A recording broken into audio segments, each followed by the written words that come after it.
ఓం గురుబ్రహ్మా గురుర్విష్ణుః గురుర్దేవో మహేశ్వర గురు సాక్షాత్ పరబ్రహ్మ తస్మై శ్రీ గురవే నమః.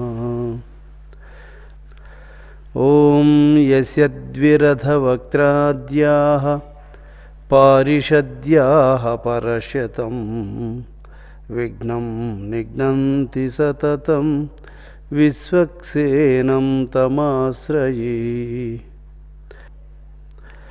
ఓం రామాయ రామభద్రాయ రామచంద్రాయ వేదసే రఘునాథాయ నాదాయ సీతాయ పతయే నమః. జగద్గురు అయినటువంటి శ్రీ రామచంద్రమూర్తి జగన్మాత శ్రీ సీతామహాలక్ష్మి ఆంజనేయ స్వామి పాదపద్మములకు శిరస్సాష్టాంగ నమస్సుమాంజలులు. ఈ బ్రహ్మ విద్యను ఉపదేశించేవాడు పరబ్రహ్మస్వరూపుడైనటువంటి గురువు. పతివ్రత శిరోమణి అయినటువంటి సీతాదేవి ఆంజనేయ స్వామితో ఇలా చెబుతూ ఉంది.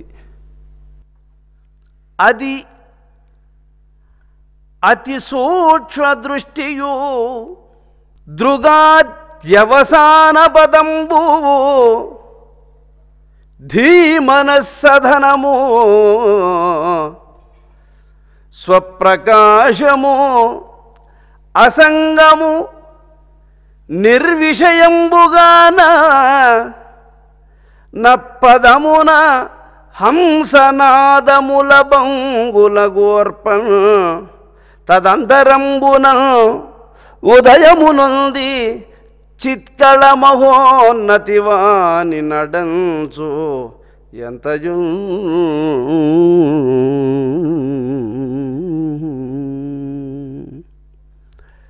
ఆంజనేయ శరీరమనే పంజరములో నుండి విడుబడదలంచినటువంటి ముముక్షువు చూస్తున్నాను అనేటువంటి ఈ భావన,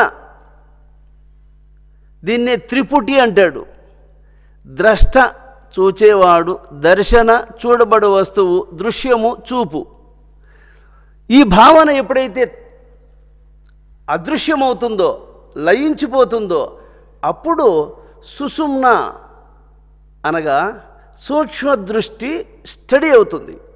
అప్పుడు బ్రహ్మసాక్షాత్కారం కలుగుతుంది. దాన్ని సీతాదేవి ఆంజనేయ స్వామితో చెప్తూ ఉంది. శరీర అవసరాలన్నీ తెలుసుకొని వాటిని తీరుస్తూ ఉన్నది మనస్సు. మనస్సుకు ఆ శక్తినిస్తూ ఉన్నది ప్రాణం. ప్రాణానికి ఆధారము ఆత్మ, ఆత్మకు ఆధారము పరమాత్మ, పరమాత్మకు మూలము కేవలాత్మ. ఇన్నింటితో లింక్ అయ్యి ఉంది మన శరీరములో ఉన్నటువంటి ప్రాణం. మనము సర్వసాధారణంగా శరీరం మన స్వరూపంగా గుర్తిస్తూ ఉంటాము. జ్ఞానులు శరీరము కొద్ది రోజులలో ఇది మార్పులు చెందుతూ ఉంది కాబట్టి ఇది మన స్వరూపం కాదని తెలుసుకుంటారు. పోనీ మనస్సు మన స్వరూపమా అంటే అది స్థిరము లేనిది, నిలకడలేనిది, ఎప్పుడూ చెలిస్తూ ఉండేది. అది మెలకువలో ఉంది కానీ నిద్రావస్థలో లేదు మనస్సు. కాబట్టి మనస్సు కూడా మన స్వరూపం కాదు. పోనీ ప్రాణము మన స్వరూపమా అని విచారిస్తే ప్రాణం అది పోతూ వస్తూ ఉంది, అది కూడా మన స్వరూపం కాదు. ఇలాగా యోగులు గుర్తించి శరీరము నుంచి మనస్సును గుర్తిస్తూ వచ్చారు, మనస్సు నుంచి ప్రాణాన్ని గుర్తించారు, ప్రాణము నుంచి ఆత్మను గుర్తించారు, ఆత్మ నుంచి పరాశక్తి అయినటువంటి పరమాత్మను గుర్తించారు. దాని నుంచి కేవల ఆత్మస్వరూపముతో ఐక్యతను పొందారు. దీన్ని ఏమంటారు? మోక్షము. అంటే ఈ లెవెల్లోకి ఎవరైతే ఉపసంహరించుకుంటూ వస్తారో అటువంటి వారికి భగవంతుని యొక్క దర్శనం కలుగుతుంది. భగవంతుని దర్శనం కలగకపోవడానికి కారణం జ్ఞానము లేకపోవడమే. ఏ జ్ఞానము? ఆత్మజ్ఞానము. ఈ ఆత్మజ్ఞానం అనేది ఈ లోకములో చెప్పగలిగే వాళ్ళు అరుదుగా ఉన్నారు. దీన్ని తెలుసుకోవాలనుకునే వాళ్ళు కూడా అరుదైపోయారు ఈ ప్రస్తుత కాలంలో.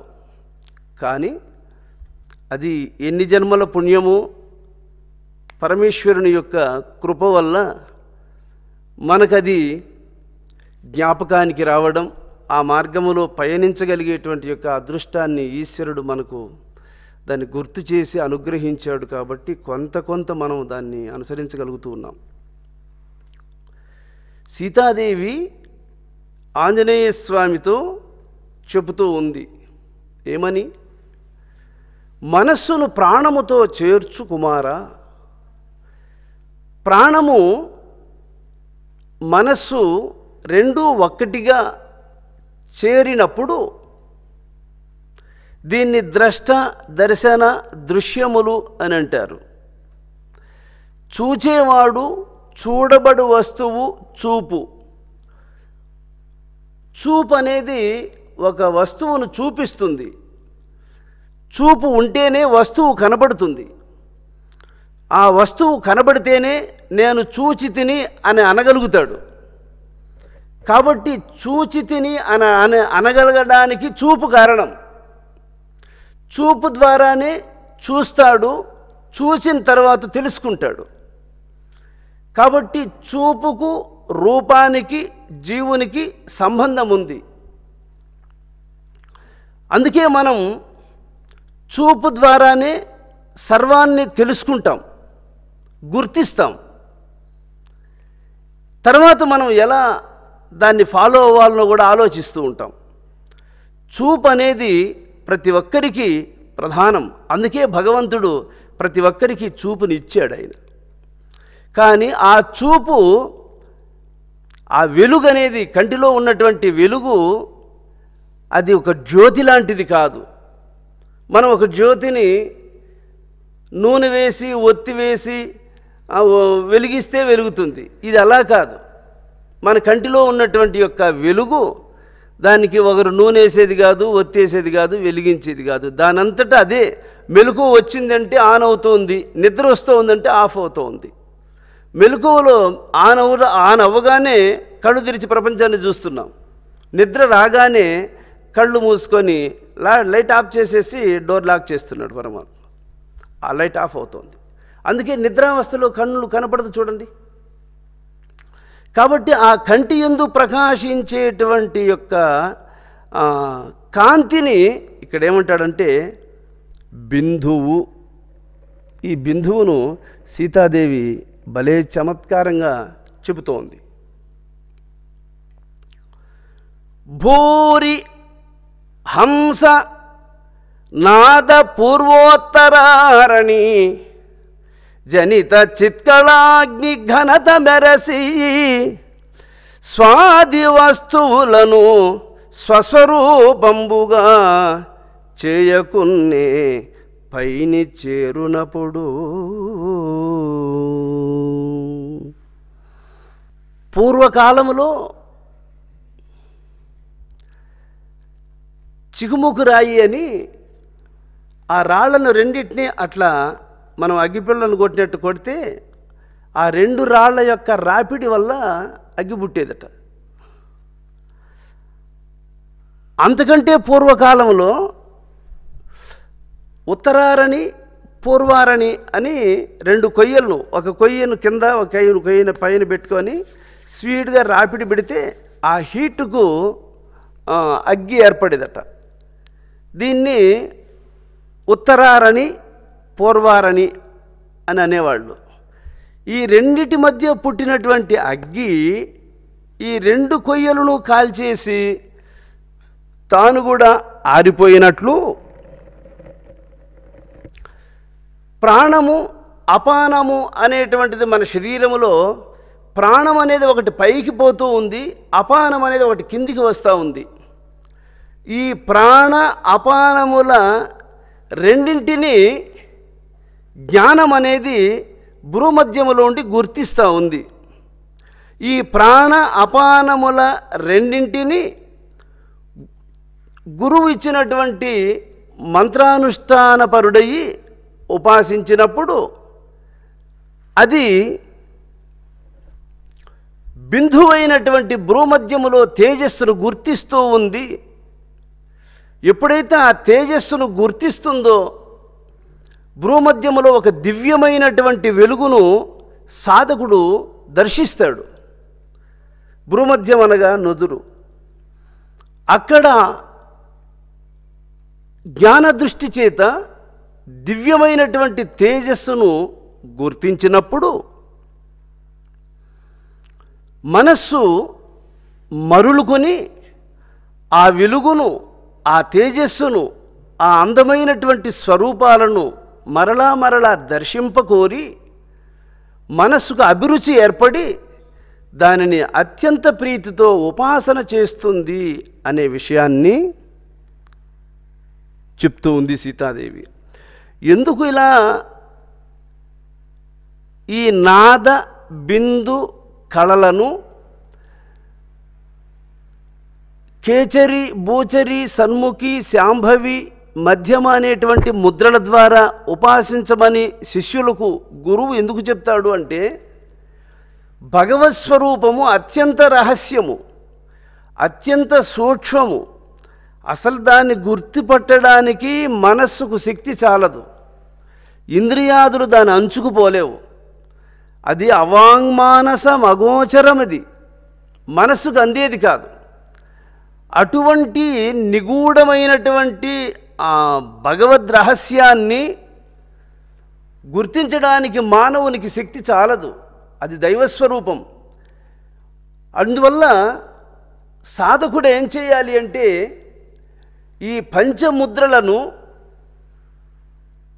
ఏదో ఒక్కదానిని అభ్యాసం చేసి ప్రాణశక్తితో మనస్సును చేర్చి పంచముద్రలలో ఒక్కదానిని అభ్యాసంలోకి తీసుకొని భ్రూమధ్యములో చిత్కళా దర్శనానుభూతిని పొందినట్లయితే దాని ద్వారా మనస్సు క్రమక్రమంగా కట్టెలు కాలిపోయిన తర్వాత అగ్గి కూడా ఎట్లయితే ఆరిపోతుందో ఆ విధంగా ప్రాణస్వరూపము చేత మనస్సు రెండు, ప్రాణము మనస్సు రెండు ఏకీభవించిన సందర్భములో పరమాత్మ దర్శనం కలుగుతుంది.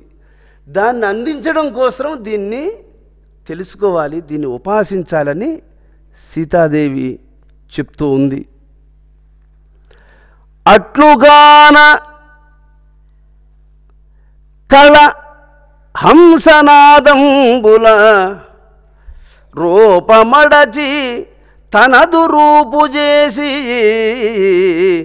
తాను తానయైన తత్వంబునల్ దైక్యముందు బయలు బయల నొందినట్లు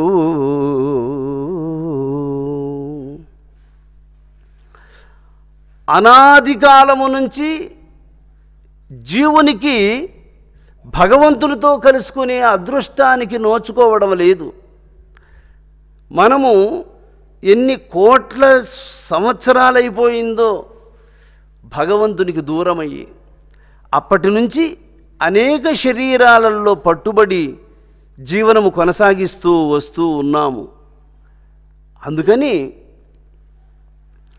జీవునికిప్పుడు పరబ్రహ్మస్వరూపముతో కుండ పగిలిపోతే కుండలో కనపడుతూ ఉన్నటువంటి, కుండలో ప్రతిబింబిస్తున్నటువంటి ఆకాశము మహాకాశముతో కలిసిపోయినట్లు శరీరము విచ్ఛిన్నమైనప్పుడు శరీరమునందున్నటువంటి చైతన్యము పరమాత్మతో కలిసినట్లు ఈ శరీరం అనేది యోగ మార్గము గుండా భ్రాంతిరహిత స్థితిని పొందాలి అంటాడు.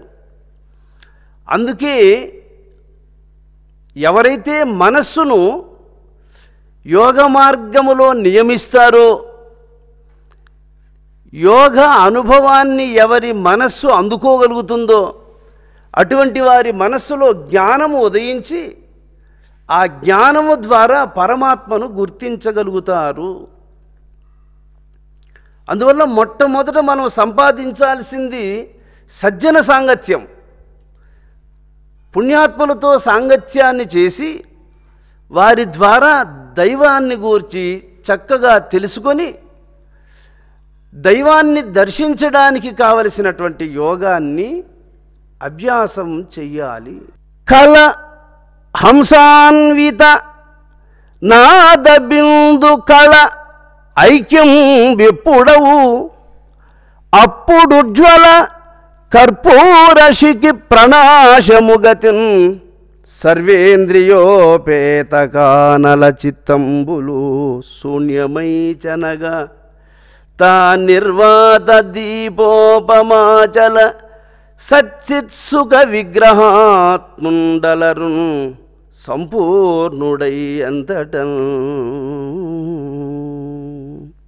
ఒక చిన్న బిందువు మహాసముద్రము నుంచి ఒక డ్రాప్ నీటిని తీసుకున్నామనుకో, ఒక చుక్క నీటిని సముద్రంలో తీసుకొచ్చామనుకోండి మనం, అది సముద్ర జలమే. అది ఒకప్పుడు సముద్రములో ఉన్నదే, ఒకప్పుడు అది అలలతో కూడి అగాధమై విశాలమైనటువంటి యొక్క సముద్ర స్వరూపముతో కలిసి ఉన్నదే. కానీ అది మన చేతికి వచ్చిన తరువాత సముద్రానికి దూరమయ్యి ఒక బిందువులాగా ఒక డ్రాప్ లాగా మన చేతిలో ఉంటుంది. అది ఏది? సముద్రంలో నుంచి తెచ్చినటువంటి ఆ చుక్క నీరు. అలాగా సముద్రానికి వేరైన తరువాత ఇది సముద్రం కాదు కానీ సముద్రం యొక్క అంశమని చెప్పచ్చు. అలాగే భగవంతునికి ఏ కాలంలోనో దూరమైపోయినాడు జీవుడు అనేవాడు. ఎట్లయితే సముద్రము నుంచి ఒక చుక్క నీటిని వేరు చేసిన తరువాత అది సముద్రానికి వేరైనట్లు పరమాత్మకు దూరమైనటువంటి జీవుడు కూడా అలాగా ఒక బిందువు లాంటి వాడు అయిపోయాడు. అందుకే మానవుడు ఎప్పుడు కూడా వాని మనస్సుకు తగినట్లు, వాని గుణాలకు తగినట్లు, వాని స్వభావాలకు తగినట్టు వాడు ప్రవర్తిస్తూ ఉంటాడే కానీ తనలో దైవం ఉన్నాడని కానీ దైవాన్ని తెలుసుకోవాలని కానీ అస్సలు వానికి ఆలోచనే రాదు.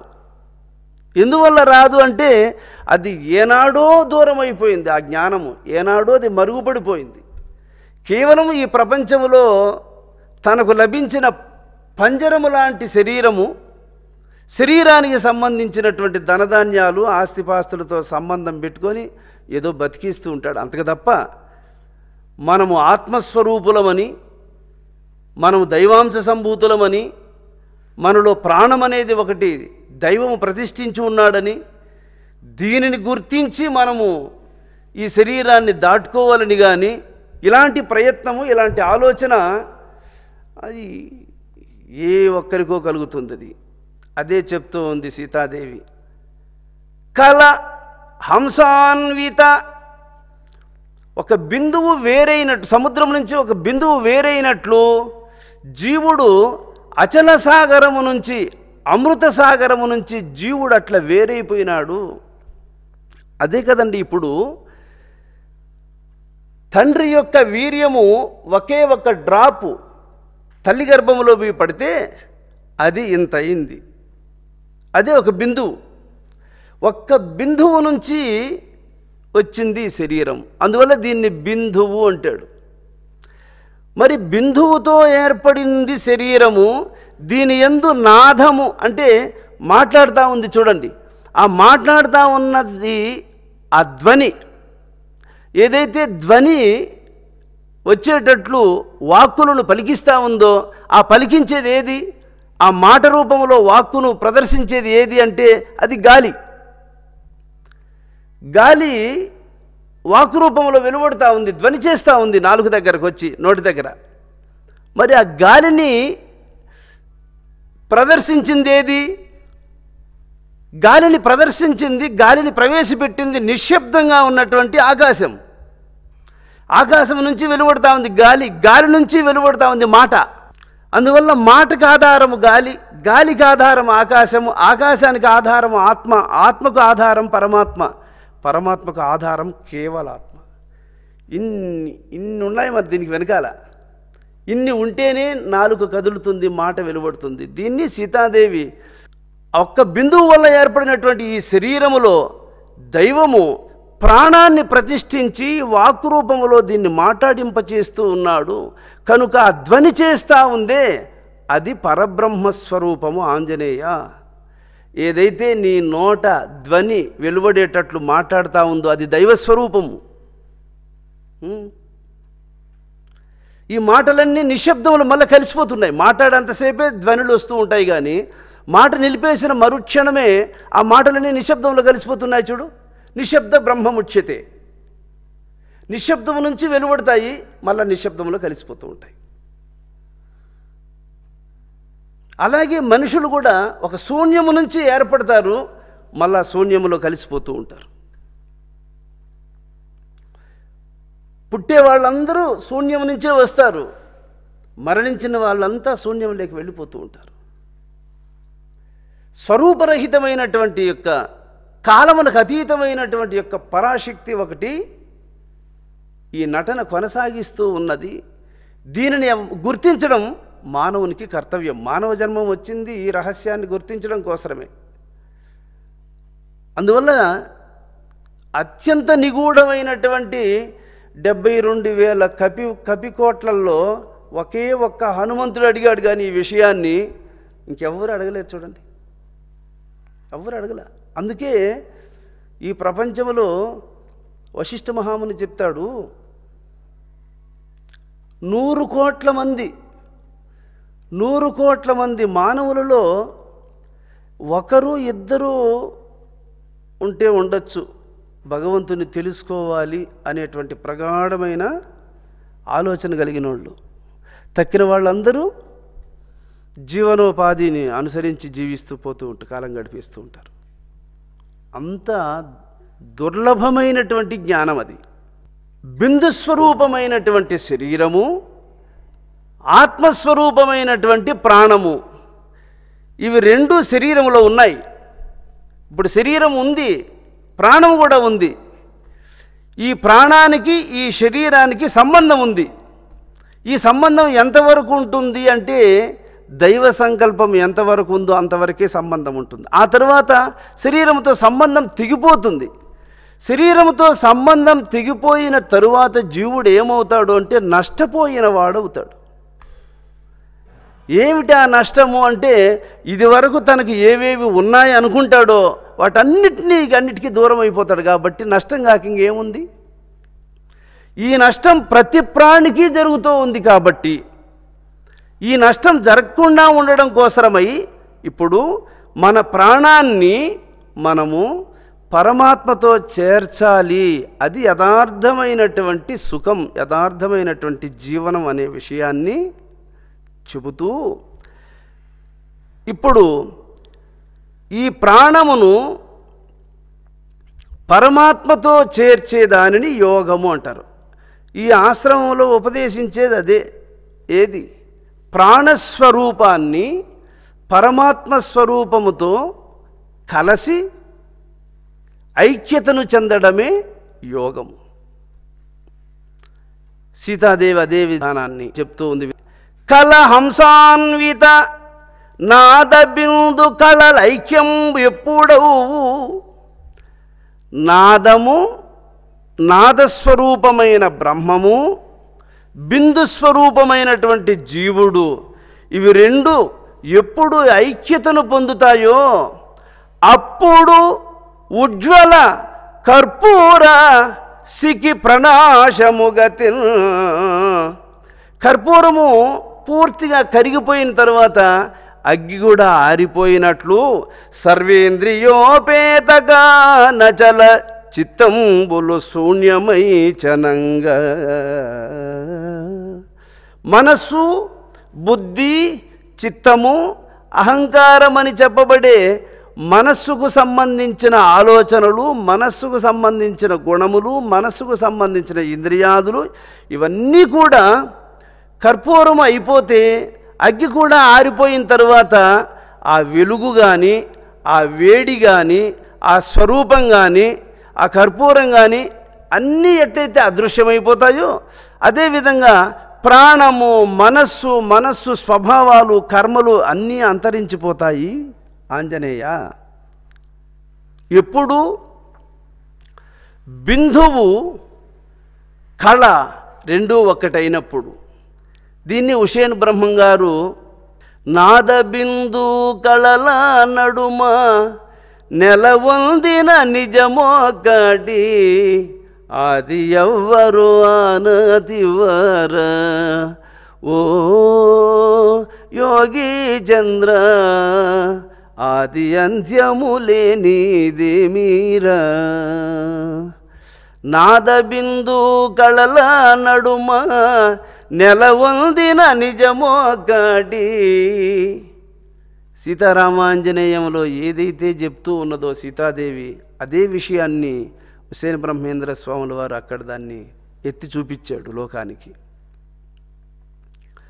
కాబట్టి గాలి లేనటువంటి చోట ప్రకాశించే నిశ్చలమైనటువంటి దీపము వలె ఎప్పుడు ఆ నాద బిందువులు రెండు లయించిపోయిన తరువాత సాక్షాత్కరించే పరబ్రహ్మమునందు జీవుడు అలా బ్రాహ్మీ స్థితిని పొంది ప్రకాశిస్తాడు ఆంజనేయ.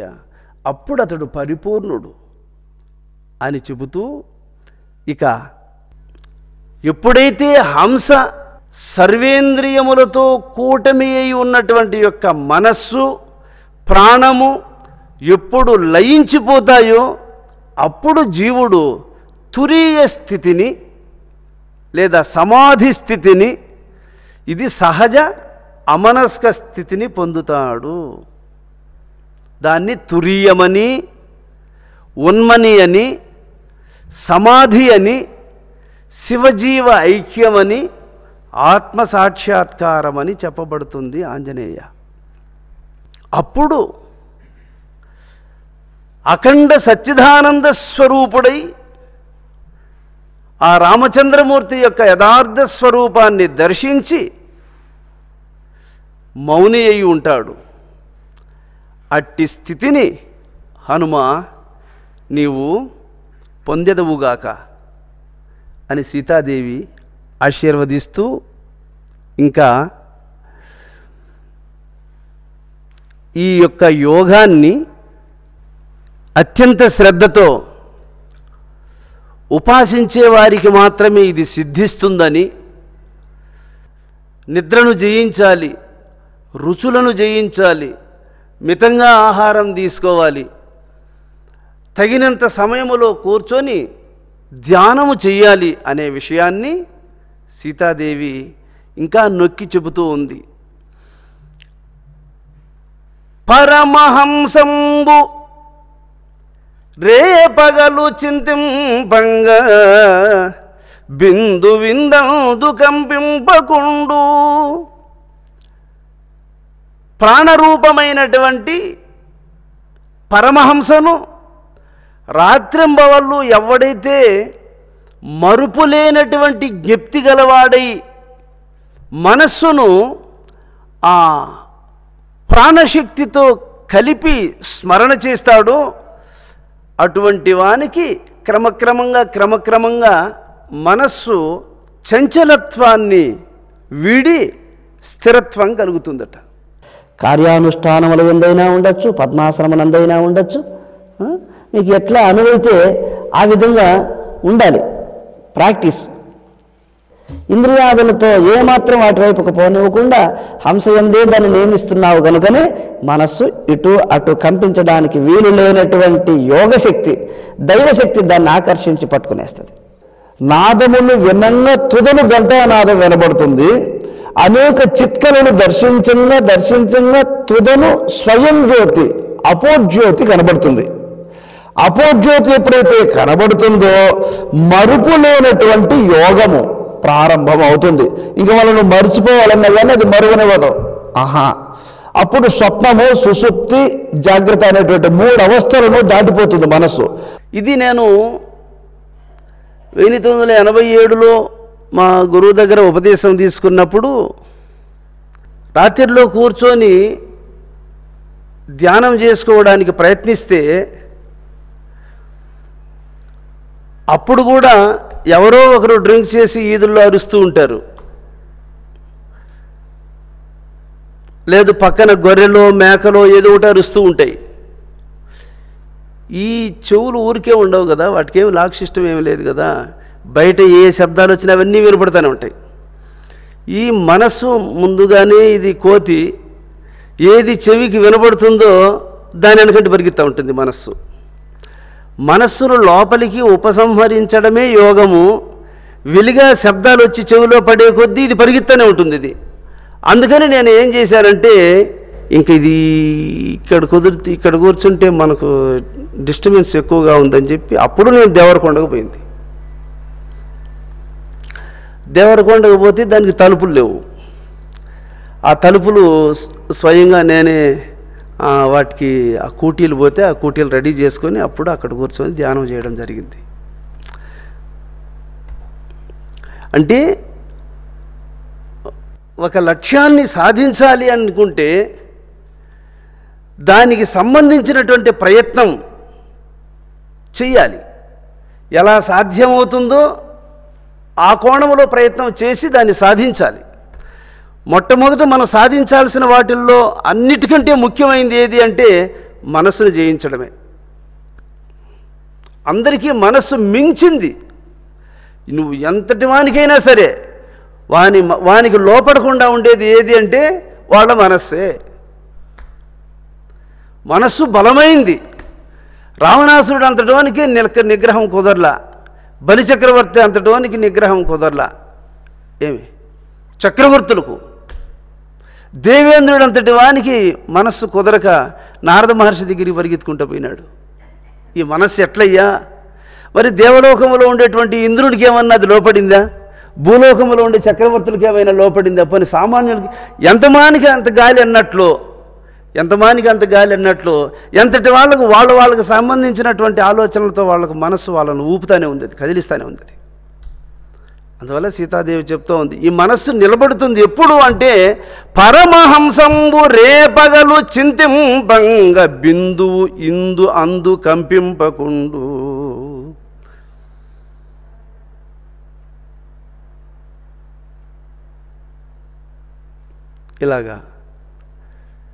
ఇలా ఒకసారి ఆసనంలో కూర్చుంటే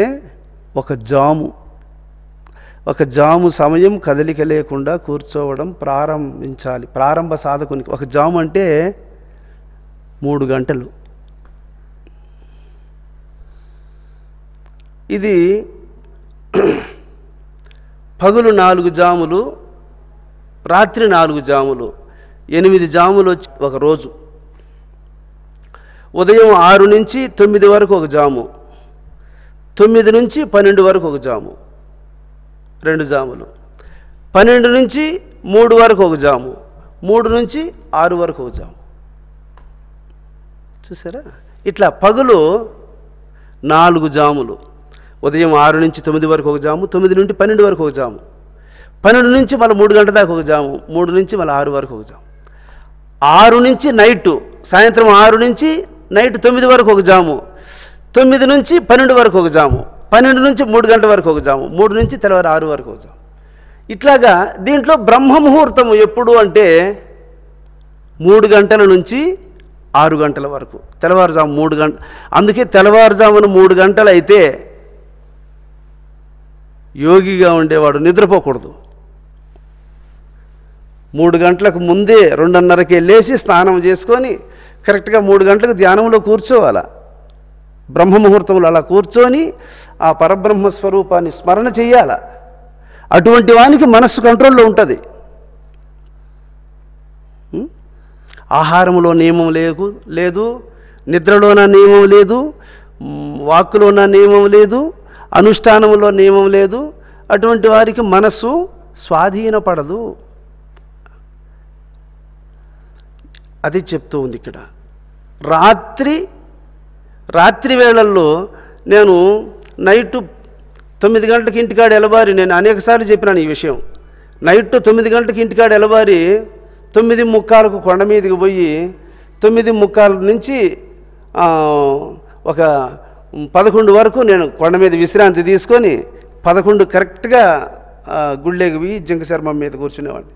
11 కరెక్ట్గా కూర్చుంటే 11 నుంచి తెల్లవారుజామున 5 గంటల దాకా 6 గంటల సేపు కూర్చొని ధ్యానం చేసుకొని తిరుక్కొని ఇంటికి వచ్చేసేవాడిని నేను. ప్రతిరోజు రాత్రిలో 6 గంటల సేపు ధ్యానం చేసుకొని ఇంటికి వచ్చేవాడిని అమ్మ నేను. పగులేదు మళ్ళీ నాకు తగిన పనులు నేను చేసుకుంటూ ప్రతి రాత్రి ఎప్పుడైనా ఒకరోజు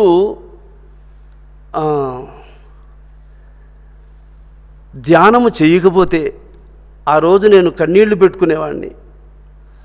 భగవంతుడిచ్చిన విలువైనటువంటి ఆయుష్, విలువైనటువంటి సమయం వృధా చేసుకుంటున్నానే, పోయిన సమయం ఒక్క క్షణమైన తిరిగి రాదే, వృధా చేయబోకు జన్మము సదా రాదు నీకు, వృధా కాలము గడిపెడి వారికి ఖచ్చితముగా యమదండన తప్పదు, వృధా చేయబోకు, జన్మము మరల రాదు నీకు.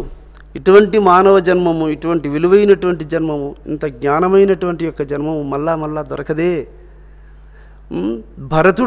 భరతుడు అంతటి చక్రవర్తి జింకై పుట్టాడే, హూహునాథుడు అనేటువంటి గంధర్వుడు అంతటోడు ముసలి పుట్టాడే, నృగు చక్రవర్తి అంతటి మహానుభావుడు ఓసరవిల్లి పుట్టినాడే. ఇటువంటి గొప్ప గొప్ప హేమాహేమీలందరూ కూడా నీచ జన్మాదులకు వెళ్ళిపోయినారే, మనం మళ్ళా మానవులమయ్యే పుడతామని ఏమి గ్యారెంటీ ఉంది? కాబట్టి మానవ జన్మం వచ్చినందుకు తగినటువంటి యొక్క ప్రయత్నం మనం చేసి దీన్ని సాధించాలి. ఈ పద్యంలో అమూల్యమైన విషయాలను చెప్తోంది సీతాదేవి. రాత్రిలో 3 గంటలు, సంధ్యా సమయంలో 3 గంటలు, మొత్తము 24 గంటల్లో 6 గంటల సేపు ధ్యానము సాధకుడు చెయ్యాలి. 6 గంటల సమయం పద్మాసనంలో కూర్చోవాలి. ఇలా చేసినట్లయితే అతనికి మనస్సు కదలకుండా నిశ్చలంగా యోగ బలము చేత అది నిలవబడుతుంది. మనస్సు నిలువలేదు అంటే అర్థమైంది, దానికి నిలవడానికి బలం లేదు, శక్తి లేదు అని అర్థం. బలహీనపడినటువంటి మనస్సు చెలిస్తూ ఉంటుంది, యోగ బలం ఉన్నటువంటి యొక్క మనస్సు నిశ్చలంగా ఉంటుంది. ఎవరికి మనస్సు నిగ్రహింపబడుతుంది అంటే యోగము చేసేవారికి. దశవిధ ప్రణవనాదముల ఆలకింపంగా తుదను ఘంటానాద మొదవి మ్రోయు. మనస్సు నిశ్చలంగా నిలబడితే అప్పుడు దేవలోకములో జరిగేటువంటి ఆ కచేరీలు, ఆ ధ్వనులు సాధకునికి వినబడతాయట. దశవిధ ప్రణవనాదములాలకింప, వీణ, వైలన్, మృదంగం, కంజర, గంట ఇటువంటి నాదములన్నీ వినబడతాయట చెవికి. నాదములాలకింపంగా తుదను ఘంటానాద మొదవి మ్రోయో. ఈ నాదములన్నీ వినబడిన తరువాత ఘంటానాదము వినబడుతుంది. ఎప్పుడైతే ఘంటానాదము వినబడుతుందో లక్ష్యముల్ పరికించి చూడంగా, ఒకసారి సూర్యుడు ఉదయించినట్లు జ్ఞానసూర్యుడు ఉదయిస్తాడు తనలో. ఇది సూర్యుడు లేని రాత్రి, చంద్రుడు కూడా లేని రాత్రి అమావాస్య. ఆ రోజు రాత్రి వేళల్లో చీకటి ఎట్లా ఆవహించి ఉంటుందో అదే విధంగానే దైవచింతన లేని వాని హృదయం కూడా అలాగా ఉంటుంది. అజ్ఞాని అయినటువంటి వాని మనస్సులో, అజ్ఞానిగా ఉండేటువంటి వాని మనస్సులో దట్టమైనటువంటి అరణ్యములో క్రూర మృగాలు సంచరించినట్లు కామక్రోధ లోభమోహ మదమత్సరములనేటువంటి దుర్గుణాలు అతని మనసులో సంచరిస్తూ ఉంటాయి. దీనికంతటికీ కారణం యోగహీనతే. కనుక యోగి అయినటువంటి వాడు ఈ ప్రణవధ్వనులను విని లక్ష్యముల్ పరికించి చూడంగా సురిచిరంభై స్వయం జ్యోతియొప్పు. సూర్యోదయం, జ్ఞాన సూర్యోదయం అయిన తరువాత అది ఆత్మ కాదు, అది కూడా చిత్కలలో ఒక్కటే. ఆ తరువాత ఒక అపోజ్యోతి అనేది దర్శనమిస్తుంది ఆంజనేయ. యామద్వయంబు యోగారూఢుడైవాని ధ్యానింప తన్మయత్వంబు గలుగు. ఎప్పుడైతే ఆ అపోజ్యోతి యొక్క దర్శనం కలుగుతుందో, ఆ జ్యోతి దర్శనం కలిగిన తరువాత జీవుడు ఆత్మస్వరూపముతో కలిసిపోతాడు. అట్టి ఉన్మనియందు మనోనిలములు వివిధ విషయేంద్రియములతో విలయముందు ఇది యసు సర్వవేదాంత విధిత పరమ రాజయోగంబు దేవతారాజ వినుత. ఇదే రాజయోగం అంటే నాయన. ఎప్పుడైతే అపోజ్యోతిని దర్శిస్తాడో అప్పుడు జీవుని యొక్క స్వరూపము పరమాత్మ స్వరూపముగా రూపుదాల్చుకుంటుంది. అంతవరకు జీవునికి జననం మరణం రెండు సంభవిస్తూనే ఉంటాయి. ఆ అపోజ్యోతిని దర్శించిన అదృష్టవంతునికి ఆ శ్రమ అంతటితో తొలగిపోతుంది. అందుకోసం మనము ధ్యానం చేయాలి. ఇది మనల్ని మనం ఉద్ధరించుకోవడం, మనల్ని మనం సంరక్షించుకోవడం, మనల్ని మనం కాపాడుకోవడం, అంటే మన యథార్థ స్వరూపాన్ని మనం తెలుసుకోవడం మనకు కర్తవ్యం అనే విషయాన్ని వేదం చెప్తూ ఉంది. ఈ విధంబున ప్రతిదినంబు యామద్వయ నియమంబు తప్పక అభ్యసించిన నిర్మల చిత్తవృత్తి గల పురుషునకు సన్మాషములకు.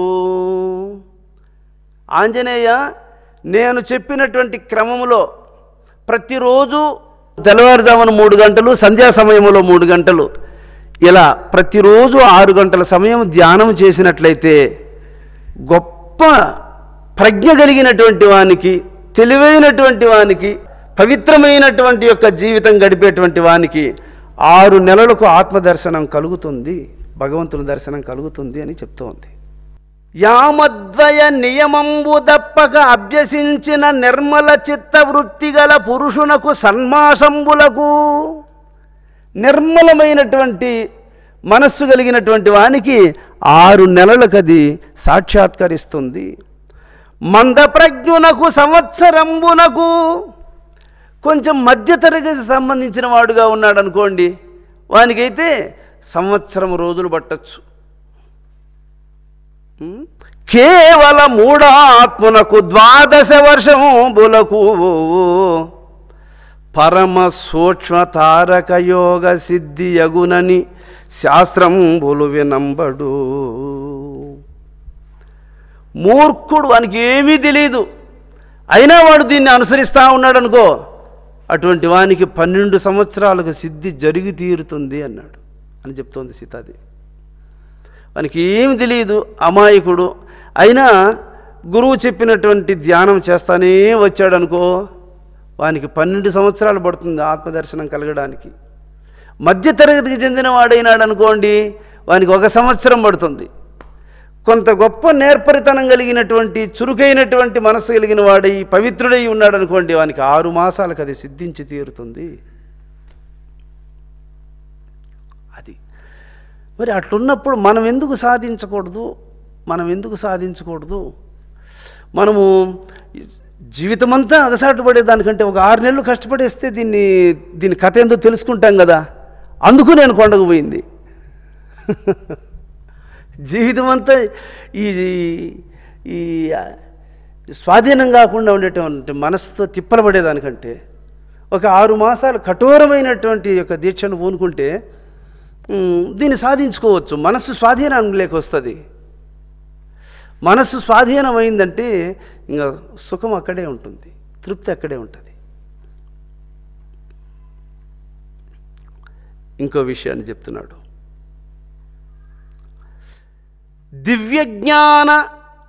విజ్ఞాన సంపన్నుడైన ఆచార్యుని సాన్నిధ్యంబున వసించి స్థానాంగ భావాత్మ శుశ్రూషలు గావించుచు నిరంతరంబు సేవించు మహానుభావునకు నిరంతరాయంబుగా శీఘ్రకాలంబున నిర్గుణ బ్రహ్మ సాక్షాత్కారంబగు సందేహింపవలదు. సర్వజ్ఞుడు బ్రహ్మవేత్త అయినటువంటి సద్గురువు యొక్క సన్నిధిలోనే స్థానసేవ, అంగసేవ, భావసేవ, ఆత్మసేవ అనే 4 విధములైనటువంటి సేవలు చేస్తూ ఎవరైతే మహర్షుల సాన్నిధ్యంలో జీవితాన్ని గడుపుతారో వాళ్లకు 6 మాసాల కంటే ఇంకా శీఘ్రకాలంలోనే యోగసిద్ధి అవుతుంది ఆంజనేయ. అప్పుడు సీతాలలనాశిరోమణికి సాష్టాంగ ప్రణామంబు చేసెనటంచు పరమేశ్వరుండు కృపచే శ్రీ పార్వతీదేవికిన్ వినిపింప విని రాముడేమనియే నా వృత్తాంతమున్ జపవే.